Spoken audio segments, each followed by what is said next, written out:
বন্ধুরা, আমি সম্রাট। আজকে আমি আপনাদের কয়েকটা ফেসবুক পেজ নিয়ে গুরুত্বপূর্ণ কথা বলতে চাই। আমরা অনেক সময় যারা ফেসবুক পেজ ইউজ করি, আমরা যারা নতুন কন্টেন্ট ক্রিয়েটর আছি, আমরা অনেক সময় নানা রকম আমাদের পেজে ভুল করে থাকি।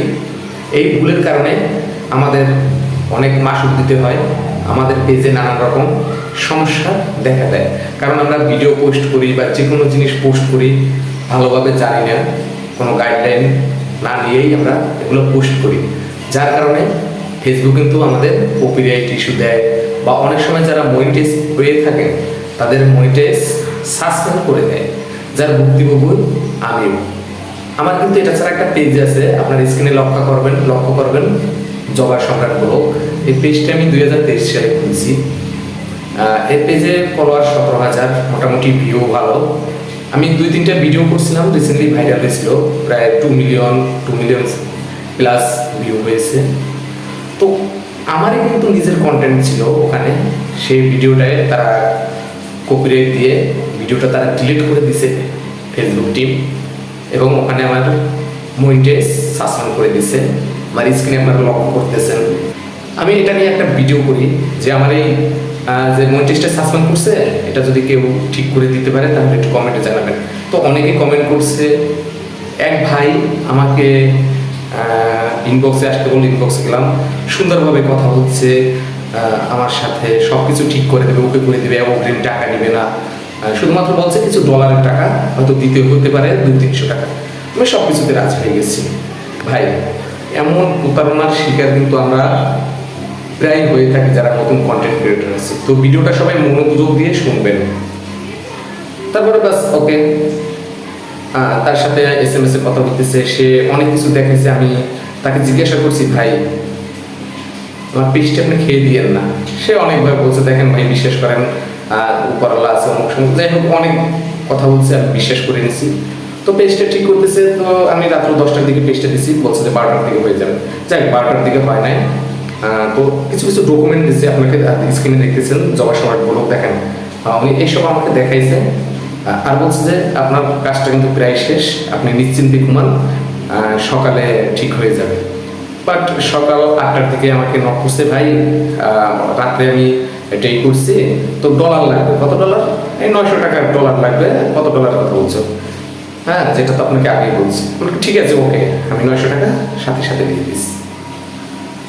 দেওয়ার পরে সে বলছে আর আধা ঘন্টা 1 ঘন্টা। তো আমাকে কিছু ডকুমেন্ট দেখাইতেছে যে আপনার পেজে কাজ করতেছি, পেজ ওকে হইতেছে। আমিও দেখতেছি যে আপনার স্ক্রিনে আমি দিয়ে দিচ্ছি, দেখেন। হ্যাঁ, আমিও ভাবছি যে না, সত্যি আমার পেজে কাজ হইতেছে। তো কিছুক্ষণ পরে বলে যে ভাইয়া 10টার দিকে সকাল, যে ভাইয়া আপনার কাজ সব কিছু ওকে, এই দেখেন ওকে, আর একটা শুধু একটু সময় লাগবে 10-15 মিনিট। ঠিক আছে, আমি মেনে নিলাম।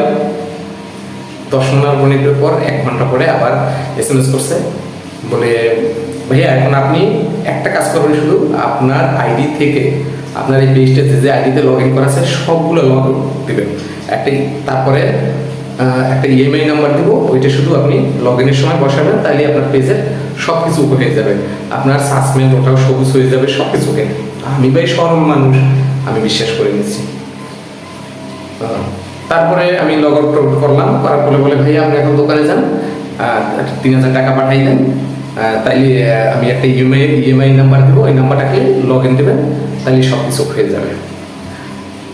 আমি সরল মনে কাদা না নিয়ে আমি দোকানে যাই, সুন্দর মতো টাকাটা দিয়ে দিছি। দিয়ে বলে কি ভাইয়া আমার EMI নাম্বার, ওর টাকা দেওয়ার একটা ঘটনা আছে। আমি বলছি 5000 দেবো, বোনাস বকশিসও দিব আপনাকে। তো আমি বলছি যে আপনি ঠিক আছে 3000 বলছেন, 3000 দিতেছে, আর 2000 টাকা আমি দিব EMI নাম্বারটা দিলে। আরে বাবা, যেই টাকাটা পাঠাইলাম সব কিছু বলো, EMI নাম্বার তো দূরে থাক, আমার টাকায় 4000 পানিতে গেল। এরকম কিন্তু আপনারাও ভুক্তভোগী হতে পারে। তার জন্য সবাইকে আমি বলবো, সাবধানভাবে আপনারা কাউকে কিছু আপনার পেজ দেখাইলে সতর্ক হয়ে দেখাবেন, বা আপনি অফিসে যাবেন, আপনার পরিস্থিতি তো না থাকলে ঠিক আছে, তুমি আমি পেজ ঠিক করে দিতে পারলে যাবেন, তাদের অফিসে যাবেন, তাদের সাথে সামনাসামনি দেখা করে তারপর আপনার পেজ ঠিক করবেন। ধন্যবাদ সবাইকে। এটি খুবই গুরুত্বপূর্ণ ছিল। এরকম প্রতারণার হাতে আপনারা আমার মতো কেউ করেন না।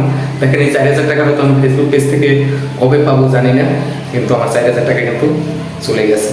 সবাই সাবধানভাবে চলবেন, সাবধানতা অবলম্বন করে কাউকে পেজ দেখাবেন। আর আমরা নতুন যারা আছে আমাদের এরকম সমস্যা হতেই পারে, এটাই স্বাভাবিক। যারা জানে তাদের কাছে পেজটা দেখাবেন। ধন্যবাদ সবাইকে, ভালো লাগলে একটু শেয়ার করে দিবেন, কারণ আমরা যারা নতুন কন্টেন্ট ক্রিয়েটর আছে আমরা কিন্তু এই সমস্যার সম্মুখীন প্রায় হই। আমার মতো যেন আর কেউ প্রতারিত না হয়। ধন্যবাদ।